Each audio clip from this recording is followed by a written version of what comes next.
NCN news के इस bulletin में आइए सबसे पहले नजर डालते हैं आज की सुर्खियों पर। कांग्रेस ने जमशेदपुर से शुरू की जय भारत सत्याग्रह यात्रा में शामिल होने पहुंचे कांग्रेस के झारखंड प्रभारी अविनाश पांडे, प्रदेश अध्यक्ष राजेश ठाकुर और मंत्री बन्ना गुप्ता भी शामिल हुए यात्रा में।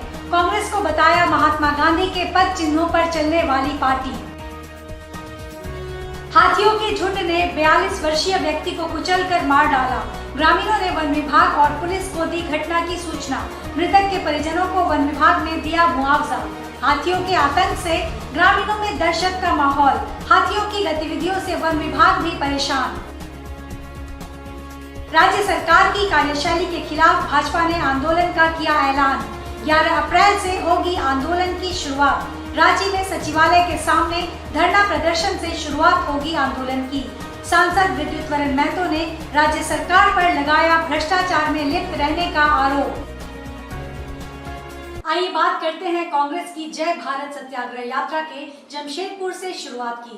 जमशेदपुर से कांग्रेसियों ने जय भारत सत्याग्रह यात्रा की शुरुआत की है, जहां कांग्रेस के झारखंड प्रभारी अविनाश पांडे, प्रदेश अध्यक्ष राजेश ठाकुर एवं कई मंत्री शामिल हुए। वहीं शहर पहुंचने पर कांग्रेस के झारखंड प्रभारी अविनाश पांडे का कार्यकर्ताओं ने भव्य स्वागत किया।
कांग्रेसियों ने शनिवार को जय भारत सत्याग्रह यात्रा की शुरुआत की, जहां विभिन्न गुटों में बैठे कांग्रेसी झारखंड प्रभारी के साथ एक मंच पर नजर आए। वहीं झारखंडी संस्कृति के तहत झारखंड प्रभारी एवं प्रदेश अध्यक्ष सहित सभी मंत्रियों का स्वागत किया गया। हॉल में बैठे हजारों कार्यकर्ताओं को सभी नेताओं ने संबोधित किया। प्रदेश अध्यक्ष राजेश ठाकुर ने कार्यकर्ताओं से जय भारत सत्याग्रह यात्रा को जन जन तक पहुंचाने की अपील की। जहां पहली बार शहर पहुंचे कांग्रेस प्रभारी अविनाश पांडे ने अपने संबोधन में केंद्र के मोदी सरकार पर जमकर हमला किया।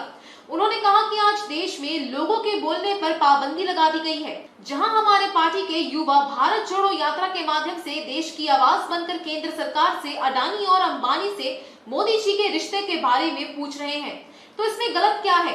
एक साजिश के तहत राहुल गांधी की सदस्यता खत्म कर केंद्र की दबंग सरकार कांग्रेसियों को डराने का काम कर रही है, मगर हम ना डरने वाले हैं और ना ही झुकने वाले।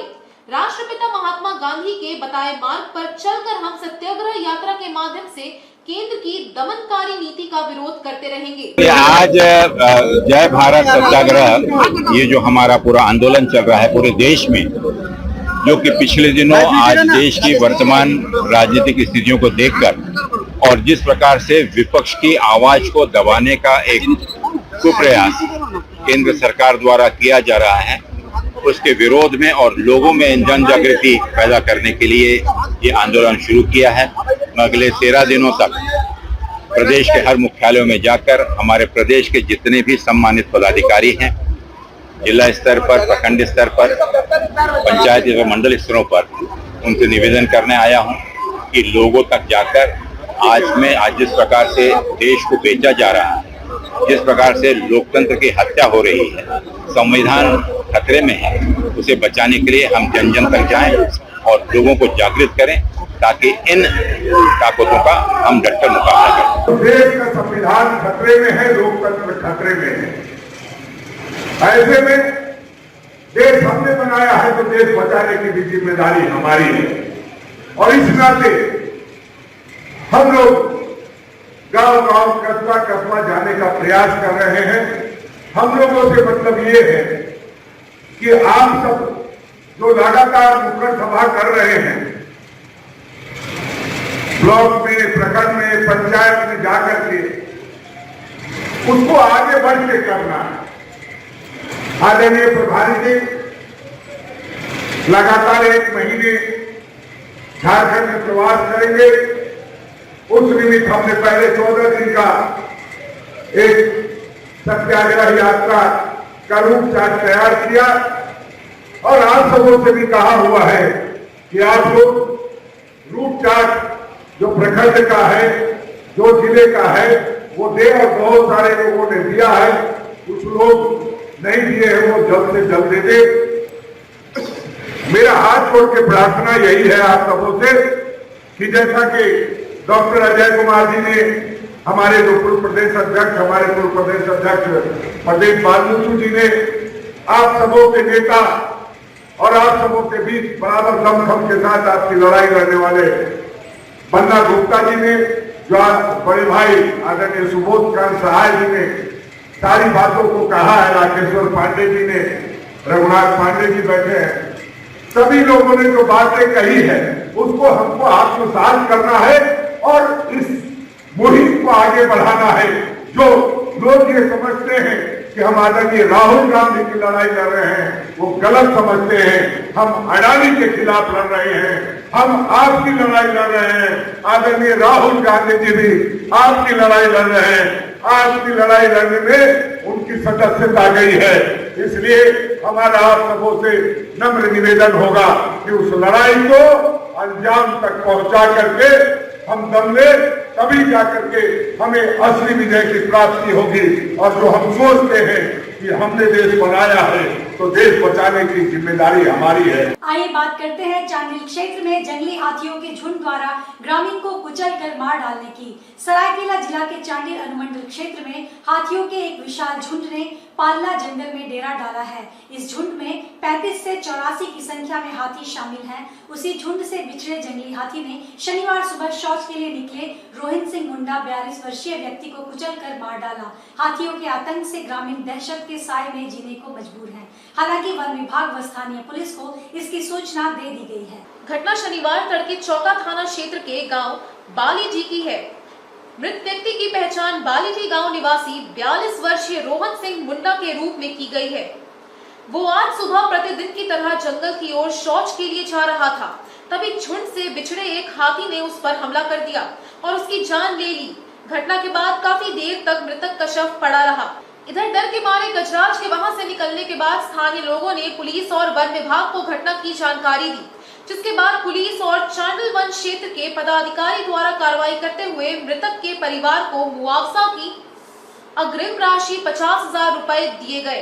साथ ही बताया गया कि कार्रवाई के बाद 3.5 लाख रुपए दिए जाएंगे। फिलहाल मृतक के शव को कब्जे में लेकर पोस्टमार्टम के लिए सरायकेला सदर अस्पताल भेज दिया गया है। बताते चले कि ईचागढ़ विधानसभा क्षेत्र के कुकड़ू, लापांग, सिरू, हैंसालोंग, ईचाडी सहित दर्जनों गांव के साथ साथ चौका, चांडिल, नीमटी, कपाली आदि क्षेत्र के लोग आज गजराज के आतंक के साए में जीने को मजबूर है। प्रत्येक दिन गजराजों का झुंड जंगल छोड़कर भोजन की तलाश में गांव में घुस आता है। घर को पहला टारगेट बनाते हैं। कच्चे मकान को तोड़कर घर में रखे अनाज को अपना निवाला बना लेते हैं। नजदीक मिलने पर व्यक्ति को कुचलकर मार डालते हैं। आइए बात करते हैं 11 अप्रैल को रांची में सचिवालय के सामने भाजपा के धरना प्रदर्शन की। झारखंड राज्य सरकार की कार्यशैली के खिलाफ प्रदेश भाजपा ने 11 अप्रैल को राज्य सचिवालय के समक्ष प्रदर्शन एवं महाधरना का ऐलान किया है। इसकी विस्तृत जानकारी जिले के सांसद विद्युत वरण महतो ने एक प्रेस वार्ता के दौरान दी। सांसद ने कहा कि राज्य सरकार भ्रष्टाचार में लिप्त है। राज्य में बेरोजगारी चरम सीमा पर है। सरकार द्वारा किया गया बेरोजगारी दूर करने का चुनावी वादा खोखला साबित हुआ है। राज्य में महिलाओं पर अत्याचार चरम सीमा पर है। आदिवासी महिलाएं राज्य में असुरक्षित है। राज्य में अपराध का ग्राफ सबसे ऊंचे पायदान पर है। किसान त्रस्त है और राज्य सरकार भ्रष्टाचार में लिप्त होकर मस्त है। ऐसे में भाजपा इसका पुरजोर विरोध करेगी और राज्य सरकार के खिलाफ आंदोलन का बिगुल 11 अप्रैल से सचिवालय के समक्ष धरना प्रदर्शन के साथ फूकेगी। हटाओ झारखंड बचाओ, इसका नियमित जो है 11 तारीख झारखंड की सचिवालय को प्रदेश भारतीय जनता पार्टी ने तय किया कि लाखों में की संख्या में उपस्थित होकर इस सरकार को सरकारी से बेदखल करना है, क्योंकि इसका कई मुख्य कारण है कि राज्य के अंतर्गत जिस तरह डॉक्टर, वकील, जज एवं पत्रकार, सुरक्षाकर्मी ही सुरक्षित नहीं है और समाज में ऐसा कोई भी लोग आज फ्री, जिस तरह पिछले सरकार की शासन काल में लोग रात 12-1 बजे घूमते थे, फिर भी किसी तरह का कोई अप्रिय घटना नहीं घटती थी। लेकिन आज अगर हम देखें तो सबसे ज़्यादा जो है महिला उत्पीड़न हुआ है और लगभग 3,500 से ज़्यादा। सबसे दुखद घटना कि आदिवासी मुख्यमंत्री होते हुए आदिवासी महिलाओं के ऊपर ज़्यादा अत्याचार हुआ। इसमें पुलिसकर्मी झारखंड की बेटी भी अछूता नहीं है। आज दुमका जैसा जगह में महिलाओं के साथ रेप होता है, बलात्कार होता है, फिर उसको आग के हवाले कर दिया जाता है। ऐसे अपराध में भी आज अगर हम देखें तो किसी तरह का सरकार की जो ध्यान लॉ एंड ऑर्डर पर नहीं है, पनिशमेंट नहीं है। आए दिन जिधर देखिए क्राइम ही क्राइम हो रहा, अपराध ही अपराध हो रहा। पिछले भारतीय जनता पार्टी के शासनकाल में रघुवर जी के सरकार में जहां नक्सल प्राय त्राहिमाम कर रहा था, आज फिर वो फना उठ रहा है और कई जगह में इसका खास करके पश्चिम सिंहभूम खूंटी क्षेत्र में, चतरा में काफ़ी सक्रिय पुनः शुरू हुआ है। हमारे पूर्वी सिंहभूम में 1-2 पंचायत में सुनने को मिल रहा है, अभी तक कोई घटना नहीं घटी, बट वो लोग धीरे धीरे सक्रिय हो रहा है। इसका मतलब साफ जाहिर है कि वर्तमान सरकार जो है प्रशासनिक दृष्टिकोण से लॉ एंड ऑर्डर के मामले से फेल है पूरा। आज अब देखें कि झारखंड मुक्ति मोर्चा के घोषणा पत्र को अगर हम लोग देखें, गौर करें, तो मंच में माननीय जो वर्तमान में मुख्यमंत्री हैं उन्होंने घोषणा की थी कि उपराजधानी कम से कम और 3 बनाया जाएगा, जिसमें पलामू, हजारीबाग और चाईबासा को बनाया जाएगा। ये महज एक घोषणा पत्र रह गया। अभी खाली 3 प्लेट का एक्सटेंशन हुआ जिसमें माननीय मुख्यमंत्री आए, लेकिन इतना बड़ा औद्योगिक घराने में, इतना बड़ा एमएसएमई सेक्टर में, इतना बड़ा ऑटोमोबाइल सेक्टर में ऐसा कोई भी प्रावधान नहीं हुआ कि ये सरकार से तरफ भारत सरकार को भी कोई ऐसा बड़ा प्रपोजल नहीं किया कि सेक्टर को बचाने के लिए राज्य सरकार क्या क्या कर रही है। और आज इसका कारण यही है मुख्यतः रूप में, जो उद्योग नगरी होने के बावजूद आज हमारा जो बेरोजगार की फौज जिस तरह क्षेत्र में बढ़ रहा, तो निश्चित रूप से अशांति जो है ये होना स्वाभाविक है। और आज आप देख रहे हैं सरकारी नौकरी में स्थानीय लोगों का 75% जो है उन्होंने कहा था कि हम रिजर्वेशन देंगे। आज जब बहाली नहीं हुआ 4 साल में, तो रिजर्वेशन कहाँ से देंगे। और इन्होंने कहा कि साल में लगभग 5 लाख लोगों को हम नौकरी देंगे।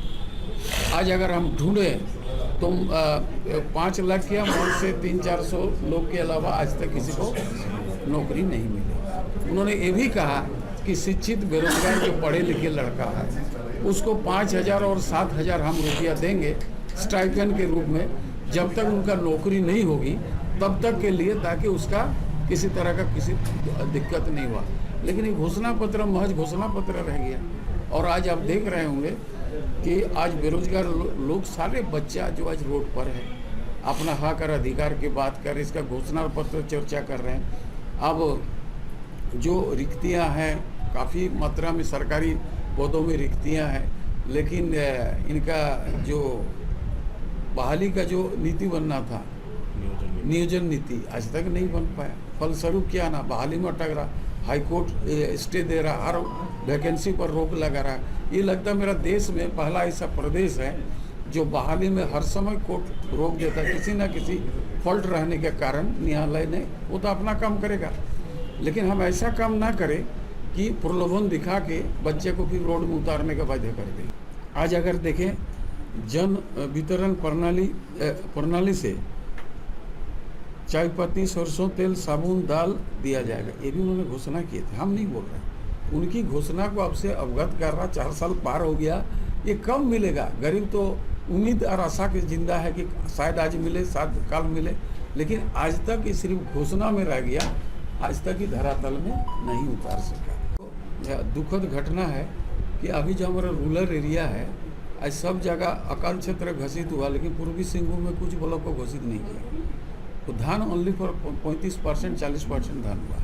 इसको भी लेना चाहिए, इसको अकाल क्षेत्र घोषित करना चाहिए ताकि किसान को फायदा मिल सके। 13,500 तो दूर की बात है। घरेलू उद्योग को किसी तरह लाइसेंस की जरूरत नहीं होगी। यहाँ तो फाइलें नहीं बढ़ता, लाइसेंस देने का बात तो दूर की बात है, एकदम फाइल नहीं बढ़ता, फलस्वरूप एकदम काम ठप है। जिस झारखंड में वो कुछ संपत्ति का संपदा का भंडार है, हम क्यों दूसरे के जगह नौकरी के लिए हाथ फैलाएं? जब मेरा इतने सारे एसेट है, सारी चीज़ यहाँ उपलब्धता है, खाली उसको उद्योग को उसको सटीक रूप से शुरू कराने की जरूरत है। लोग को ही रोजगार मिलेगा। राखा चापड़ी 22 साल हो गया। राखा चापड़ी सबसे बड़ा कॉपर का माइंस है। आज कॉपर का दाम 4 गुना बढ़ गया। आज हम देश से आयात करते हैं। तो आज अगर ये सब हो जाएगा, इतना बड़ा भंडार है, अगर ये खुल जाएगा, इसमें रघुवर जी को धन्यवाद देते हैं कि उन्होंने नवीनीकरण कर दिया था। 100 एकड़ जमीन भी दे दिया कि यहाँ पर जो क्रेशरिंग बाहर होता था यहीं पर हो, उसमें भी 2000 आदमी को नौकरी मिलेगी। तो ये सब जो पूरा ठप हो गया, आज हम लोग इसको घेरने का काम कर रहे हैं ताकि सरकार अभी साल भर बाकी है, वो संभल जाए और जो घोषणा की कम से कम आम लोगों का बीच में जाके काम करे ताकि लोगों को लगे न लगे कि कोई सरकार है। अभी तो नहीं लगता कोई सरकार है। इसी तरह गरीब रेखा के नीचे महिला वाला 2000 रुपया प्रति माह दिया जाएगा, ये भी उन्होंने घोषणा की। पेंशन के राशि का 1000 बढ़ा देने का भी उन्होंने बात कही थी। आज सिर्फ घोषणा मात्र में रह गया, ये कहीं भी किसी तरह लोगों का सहूलियत नहीं मिला। तो ये आज हम लोग को देखने की ज़रूरत है। और भारतीय जनता पार्टी जो है ये मानवीय सेवा के लिए इसको जाना जाता है। जिस पार्टी ने 2 संसद को लेकर लोकसभा में शुरुआत की, आज 303 है। आने वाला दिन 29 तक कोई छू नहीं सकता भारतीय जनता पार्टी को, शासन को, इसलिए कि मानव जीवन को चाहे कोरोना काल में हो या जो है किसी भी समय हो, आफत जब जब देश में आया है, देश नहीं पड़ोसी देश में भी जब कभी किसी तरह कोई बात हुआ, आज जिस नेतृत्व देश के यशस्वी प्रधानमंत्री जी को नेतृत्व में आज देश हर तरफ से सुरक्षित है। और आने वाला समय में भारतीय जनता पार्टी का जो उद्देश्य है, मेरा एक एक कार्यकर्ता, चाहे बूथ स्तरीय का छोटा छोटा कार्यकर्ता, जिस तरह कोरोना काल में लोगों को सेवा दी है, आज लोग भारतीय जनता पार्टी इस तरह जोड़ रहे हैं ताकि इसका नेतृत्व जो है, चाहे राष्ट्रीय स्तर की हो या प्रदेश स्तरीय, सभी ने निस्वार्थ सेवा से समाज को किस तरह, राज्य को किस तरह विकसित करें, परिवार को के साथ साथ समाज और राष्ट्र, पार्टी जो हमारा है, ये सबसे पहले देश को माना है। आइए बात करते हैं अवैध महुआ शराब चुलाई के खिलाफ उत्पाद विभाग द्वारा की गई कार्रवाई की।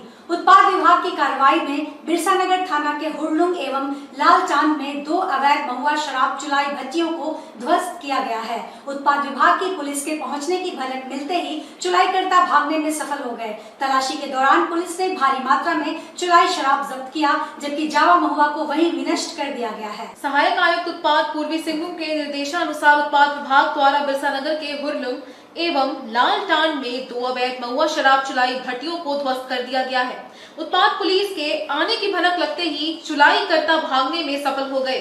तलाशी के दौरान मौके से उत्पाद पुलिस ने 420 लीटर चुलाई शराब बरामद कर जब्त किया, जबकि 6000 किलो जावा महुआ जब्त कर उसे नष्ट कर दिया गया है। इसके अलावा एक टेम्पो को भी पुलिस ने जब्त किया है। वहीं गश्ती के क्रम में सीताराम डेरा थाना अंतर्गत मानगो बस स्टैंड के समीप एक टेम्पो की तलाशी के क्रम में अवैध महुआ शराब बरामद कर जब्त किया गया। हालांकि अवैध शराब कारोबारी भीड़ का लाभ उठाकर फरार हो गए।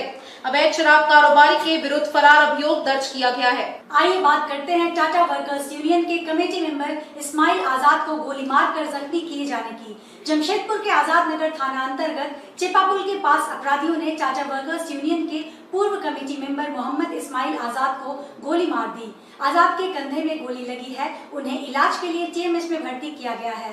घटना की सूचना मिलते ही राज्य के स्वास्थ्य मंत्री बन्ना गुप्ता आजाद से मिलने टीएमएच पहुंचे, जहां उन्होंने आजाद से कुशल क्षेम पूछा और टीएमएच प्रबंधन से बेहतर इलाज मुहैया कराने को कहा। टाटा स्टील में नौकरी के दौरान मोहम्मद आजाद साकची बाजार क्षेत्र में रहते थे। कई मामलों में उनका नाम सामने आया था और उनके खिलाफ मामले भी दर्ज किए गए, जिसमें उन्हें जेल भी जाना पड़ा था। शुक्रवार की रात इस्माइल आजाद अपनी कार से आजाद नगर अपने घर जा रहे थे, तभी चेपापुल के पास रुककर वे अपने एक मित्र के साथ बात करने लगे। इसी बीच घात लगाए हमलावर ने उन पर गोली चलाई। सिर को निशाने पर लेकर आजाद को टारगेट किया गया था, लेकिन संयोग से गोली कंधे पर लगी और वे जख्मी हो गए। गोली की आवाज से अफरा तफरी मच गई। आनन फानन में आजाद को टीएमएच पहुंचाया गया, जहां उनकी चिकित्सा चल रही है। बताया जाता है कि युवक को आजाद पहचानता भी है। वहीं पुलिस घटनास्थल के आसपास लगे सीसीटीवी कैमरे का फुटेज खंगालकर अपराधियों की पहचान का प्रयास कर रही है। वहीं इस घटना की सूचना मिलते ही झारखंड के स्वास्थ्य मंत्री बन्ना गुप्ता टीएमएच अस्पताल पहुंचे, जहां वे अपने करीबी घायल आजाद से मिले और डॉक्टरों को बेहतर इलाज के लिए कहा। स्वास्थ्य मंत्री ने जिले के एसएसपी से कहा है कि जल्द से जल्द अपराधियों की गिरफ्तारी सुनिश्चित की जाए। इस बीच घटना के बाद आक्रोशित लोगों ने टीएमएच में जमकर हंगामा किया। हंगामे को देखते हुए टीएमएच में क्यूआईटी की तैनाती कर दी गई है। घटना की सूचना मिलते ही सिटी एसपी के विजय शंकर टीएमएच पहुंचे और जख्मी आजाद से मुलाकात कर मामले की जानकारी ली। हालांकि सिटी एसपी ने मीडिया से बातचीत करते हुए कहा है कि मामले की जांच की जा रही है और अपराधियों की गिरफ्तारी जल्द कर ली जाएगी। दूसरी तरफ इस घटना के बाद से स्थानीय लोगों में खासा आक्रोश देखने को मिला। लोगों का आरोप था कि क्षेत्र में नशीले पदार्थों का सेवन लगातार बढ़ता जा रहा है, जिसकी वजह से इस तरह की घटनाएं सामने आ रही हैं। स्थिति खतरे से बाहर है, जो मेरी समझ बोलती है। वैसे चिकित्सक बताएंगे। और बाह में गोली लगने का चिकित्सकों द्वारा बताया जा रहा है कि बाह में गोली लगी है। चिकित्सकों को निर्देश दिया है कि बेहतर से बेहतर इलाज करें, और जिन लोगों ने भी इस तरह का कुकृत्य किया है तो पुलिस जो है अपना काम करेगी। जो काम पुलिस को करना है पुलिस करेगी, और जो इलाज अभी पहले फौरी तौर पे इलाज हो जाए, उसके बाद फिर देखा जाएगा। ये देखिए, प्रशासन कुछ तो काम भी कर रहा है, ऐसा नहीं है कि फेल ही है। और बहुत सारे केस में इन्वेस्टिगेशन करके बहुत सारे कांड का पर्दाफाश भी हुआ है, लेकिन फिर भी हम सीनियर एसपी साहब को कहेंगे कि और ज़्यादा मजबूती से मुस्तैदी से काम करें। वो सब तो गिरफ्तारी होगी। जो लोग भी अभियुक्त हैं, जो लोगों ने शब्बीर हत्याकांड में जिन लोगों की संलिप्तता है, जिन लोगों ने कुकृत्य किए हैं, उनको प्रशासन जो है कड़ी से कड़ी कार्रवाई करेगा। आज शाम को 9:30 बजे करीब सूचना मिला था कि आज़ाद नगर में स्काई टच के सामने आज़ाद नाम के एक व्यक्ति हैं, उन पे गोली चली है। तो इसी के सत्यापन में हम यहाँ पे आए थे और बाकी थाना प्रभारी लोगों को भेजा गया। तो इसमें ये पता चला कि एक अज्ञात व्यक्ति के द्वारा फायरिंग किया गया है, और कौन है ये बता रहे थे कि आज़ाद भी देखने पे पहचान लेंगे, और बाकी अभी वहाँ से भागे हुए हैं। बाकी भी अनुसंधान अंतर्गत है, ऑफिसर को लगाया हुआ है। इनको गोली लगी है, ये सुरक्षित है, मतलब हाथ से मतलब के निकल गया है, इनका जान का कोई खतरा नहीं है। बाकी अभी इन्वेस्टिगेशन अंडर पे है, जल्दी ही जो भी अपराधी हैं उनको उठा लिया जाएगा। ये सब बताएंगे, है हमें जानकारी है, बताएंगे तो इन्वेस्टिगेशन इफेक्ट होगा, तो इसलिए अभी नहीं बताना चाहेंगे। ये पहले टिस्को के एम्प्लॉय थे, अभी रिटायर हो चुके हैं। रिटायर होकर 4 साल हुआ बता रहे हैं, करीब 64 साल करीब उम्र है। आइए बात करते हैं झारखंड सरकार की नियोजन नीति के खिलाफ छात्रों द्वारा निकाली गई रैली की। झारखंड सरकार की वर्तमान नियोजन नीति के विरोध में एलबीएसएम कॉलेज के छात्रों द्वारा शनिवार को एक विशाल रैली का आयोजन किया गया, जिसमें बड़ी संख्या में कॉलेज के छात्र व छात्राओं ने हिस्सा लिया। जुलूस में शामिल अधिकांश छात्र और छात्राओं के हाथों में पोस्टर व बैनर थे, जिसमें नियोजन नीति के खिलाफ स्लोगन लिखा गया था। नीति बनाना होगा, बनाना होगा।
गई, जिसमें काफी संख्या में छात्र छात्राएं हाथों में बैनर व पोस्टर लेकर नारेबाजी करते हुए आगे बढ़ रहे थे।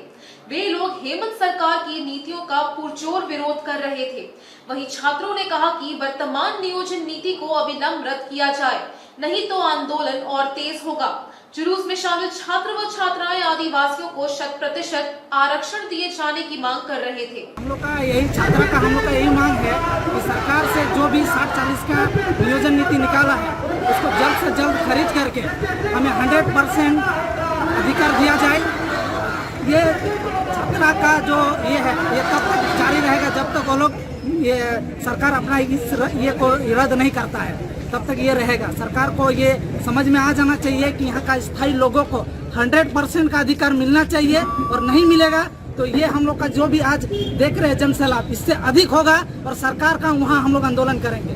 हम सभी छात्रों का नहीं पूरे झारखंड वासियों का मांग है कि सरकार द्वारा जो नया नियोजन नीति लेकर गया 60 और 40 का, इस नियोजन नीति में बाहरियों लोगों का आगमन के लिए रास्ता खोल दिया गया है। यहाँ के छात्रों का मांग है कि जो नया नियोजन नीति है उसको रद्द करते हुए यहाँ की खतिया नगर पहले स्थानीय नीति बनाए, इसके बाद नियोजन नीति बनाए ताकि यहाँ के जो झारखंडियों हैं उनको 100% आरक्षण मिल सके।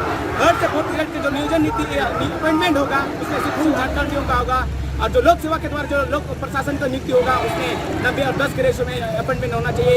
90% यहाँ के छात्रों का होना चाहिए और 10% ओपी रखा जाना चाहिए। रही बात जो भी झारखंड आंदोलनकारी रहे हैं, स्वतंत्रता सेना रही रहे हैं, उनको कम से कम 2% क्षेत्रीय आरक्षण मिलना चाहिए। और दूसरी बात यहाँ का जो भाषा है उस भाषा को कम से कम प्राथमिक से लेकर के विश्वविद्यालय तो उसका पढ़ाई होना चाहिए और उसके लिए जो भी आवश्यक शिक्षकों का पद होगा उनको क्रिएट करते हुए उनको शिक्षक अपॉइंटमेंट किया जाना चाहिए। सरकार यहाँ के छात्रों को ठाकने का काम कर रही है। सरकार जितना जल्द हो सके स्थानीय नीति को नियोजन नीति को रद्द करे, इसके बाद स्थानीय नीति बनाए, इसके बाद यहाँ की नीति को जल्द से जल्द पूरा करने का काम करे। हम सरकार का जैसा मांग है। सभी स्टूडेंट कहाँ के? पूरी जिले के एलबीएसएम कॉलेज, कोऑपरेटिव कॉलेज के साथ साथ जो भी कॉलेज है सभी कॉलेजों से यहाँ छात्र आए हुए हैं इस विरोध की इस नीति के विरोध में। कब तक चलेगा आप लोगों का यह आंदोलन? ये आंदोलन आज 1 दिवसीय का आंदोलन है, शांतिपूर्ण तरीके से आंदोलन है कि सरकार इस बात को नहीं मानती है तो इसका उग्र आंदोलन करेंगे, जो लोक मीडिया के माध्यम से आप सबको बताने का काम करेंगे। आइए बात करते हैं राष्ट्रपति पुरस्कार से सम्मानित प्रधानाध्यापिका के सेवानिवृत्त होने पर दी गई विदाई की। राष्ट्रपति पुरस्कार से सम्मानित आदित्यपुर उत्क्रमित उच्च विद्यालय की प्रधानाध्यापिका संध्या प्रधान के सेवानिवृत्त होने पर शनिवार को स्कूल परिसर में आयोजित सादे समारोह में भावभीनी विदाई दी गई। शिक्षक और स्कूली बच्चों द्वारा विदाई समारोह के रूप में शुभेच्छा समारोह का आयोजन किया गया, जिसमें संध्या प्रधान को नम आंखों से विदाई दी गई और छात्रों व सहायक शिक्षिकाओं द्वारा ढेर सारे उपहार दिए गए। शुभेच्छा समारोह में बतौर मुख्य अतिथि के रूप में प्रखंड शिक्षा प्रसार पदाधिकारी सुब्रत महतो, विशिष्ट अतिथि के रूप में नगर परिषद के पूर्व उपाध्यक्ष पुरेंद्र नारायण सिंह मौजूद रहे। इस मौके पर बच्चों द्वारा सांस्कृतिक और रंगारंग कार्यक्रम आयोजित कर सेवानिवृत्त शिक्षिका संध्या प्रधान को सम्मानित किया गया। वहीं स्कूल के शिक्षक शिक्षिकाओं ने उन्हें सम्मान पत्र समेत उपहार से सम्मानित किया। कार्यक्रम में बच्चों ने गुरुवर ना जाओ छोड़कर ये कहती है धड़कन गीत प्रस्तुत कर सभी को भावुक कर दिया। इस मौके पर सेवानिवृत्त शिक्षिका संध्या प्रधान ने कहा कि ये भले ही स्कूली पठन पाठन कार्य से सेवानिवृत्त हुई है, लेकिन शिक्षा और बच्चों से दूर नहीं है। इन्होंने कहा कि ये स्कूल से दूर नहीं रहेंगी। स्कूल में रहकर जो कार्य शिक्षा के लिए नहीं कर पाई, अब वो सेवानिवृत्त होकर करेंगी। श्रीमती प्रधान ने कहा कि ये स्कूल उनके लिए रण क्षेत्र से कम नहीं था, जिसे एक मुकाम तक पहुंचाया है। कार्यक्रम में मौजूद विशिष्ट अतिथि के रूप में पुरेंद्र नारायण सिंह ने संध्या प्रधान के शिक्षा जगत में अतुलनीय योगदान की सराहना की। कार्यक्रम में वार्ड पार्षद नथुनी सिंह, सिंगभू मंगी एसोसिएशन के संरक्षक पीके नंदी समेत अन्य गणमान्य लोग मौजूद रहे। 31 मार्च को तो अवसर प्राप्त की थी, अगर परीक्षा चल रहा था और मैं नहीं चाह रही थी कि बिना बच्चों का मुझे विदाई हो, तो आज मेरे शिक्षक बंधु, मेरी शिक्षिका बांधवी और मुख्य अतिथि के रूप में उपस्थित थी प्रखंड शिक्षा प्रसार पदाधिकारी सुब्रता मैम और विशिष्ट अतिथि थे पुरेंद्र भाई, पीके नंदी सर और मेरा पार्षद नथुनी सिंह जी, सबने मिलकर मुझे आज एक शुभेच्छा समारोह, जैसे मैंने बच्चों को बताया, मैं विदाई नहीं ले रही हूँ, विद्यालय से मैं दूर नहीं जा रही हूँ। जो कार्य में विद्यालय में रहते हुए नहीं कर पाई थी, कुछ बच्चों का एक्स्ट्रा स्टडी के बात करें, कुछ मैं छोटा सा कोचिंग के बात करें, ये सारी चीज़ें मैं यहाँ से जाने के बाद इन्हीं विद्यार्थियों के लिए कुछ निःशुल्क भी मैं करूँगी और समाज में बहुत सारे काम करना है, कुछ गर्ल्स एम्पावरमेंट की बात भी करूँगी और ये विद्यालय मेरे लिए बहुत बड़ी रण क्षेत्र था, मैं इसे हासिल की हूँ। आगे भी इसका जितना भी सफलता मिलेगा उसमें मैं जुड़ी रहूँगी। 2 विद्यालय मेरा है, उड़िया स्कूल और मिलिट्री स्कूल। इससे मैं कहीं दूर नहीं जाऊँगी और उम्मीद करती हूँ मैं जो चीज़ बनाई हूँ और बताई हूँ उसी के सर पर, उसी के रास्ते पर मेरे विद्यार्थी, मेरे शिक्षक शिक्षिकाएँ और जो मेरे अभी प्रभाग लिए हैं भगतान सर जरूर इस कार्य को पूरा करेंगे। आइए बात करते हैं बारीडी में आयोजित रक्तदान शिविर की। आज बारीडी रिक्रिएशन क्लब में वीर शहीद मंगल पांडे की शहादत दिवस के अवसर पर 1 दिवसीय रक्तदान शिविर का आयोजन किया गया। रक्तदान शिविर का आयोजन अमृत झा और धर्मेंद्र तिवारी द्वारा संयुक्त रूप से किया गया। जमशेदपुर के मंगल पांडे फैंस क्लब द्वारा बारीडी रिक्रिएशन क्लब में मंगल पांडे की पुण्यतिथि पर रक्तदान शिविर का आयोजन किया गया, जिसमें शिविर में फैंस क्लब के प्रतिनिधियों ने बढ़ चढ़कर हिस्सा लिया। इस अवसर पर रक्तदान शिविर के आयोजनकर्ता अमृत झा ने बताया कि मंगल पांडे फैंस क्लब द्वारा 2018 से रक्तदान शिविर का आयोजन किया जा रहा है, जिसमें शामिल होकर बड़ी संख्या में लोग रक्तदान करते हैं। इस रक्त का प्रयोग गरीबों के सेवार्थ किया जाता है। उन्होंने बताया कि मंगल पांडे फैंस क्लब जरूरतमंदों की सेवा और सहयोग के लिए हमेशा तत्पर है। शहीद मंगल पांडे क्लब के द्वारा मंगल पांडे जी का यह पुण्यतिथि है। इस अवसर पर हम लोग 2018 से प्रत्येक वर्ष उनके पुण्यतिथि में रक्तदान का आयोजन करते हैं और हमारे मंगल पांडे क्लब के द्वारा किसी भी रक्तदाता, गरीब हो अमीर हो, कोई भी भेदभाव को देखते हुए हम लोग जिसको भी रक्त का दरकार पड़ता है उनको हम लोग प्रदान करते हैं। और शहीद मंगल पांडे क्लब के द्वारा हर विकट परिस्थिति में, जब लॉकडाउन आया था उस समय भी हमारा मंगल पांडे क्लब की ओर से गरीबों के बीच पाठ सामग्री, भोजन आदि का वितरण किया गया था। और शहीद मंगल पांडे क्लब जो है हर समय, हर विकट परिस्थिति में किसी को भी जरूरत पड़े उसके लिए हमेशा खड़ा रहती है और हर साल हम लोग रक्तदान करते हैं और हमेशा करेंगे। आज के इस बुलेटिन में बस इतना ही। हम फिर हाजिर होंगे कुछ और नई खबरों के साथ। तब तक के लिए SCCN न्यूज की पूरी टीम की ओर से मुझे दीजिए इजाजत। नमस्कार।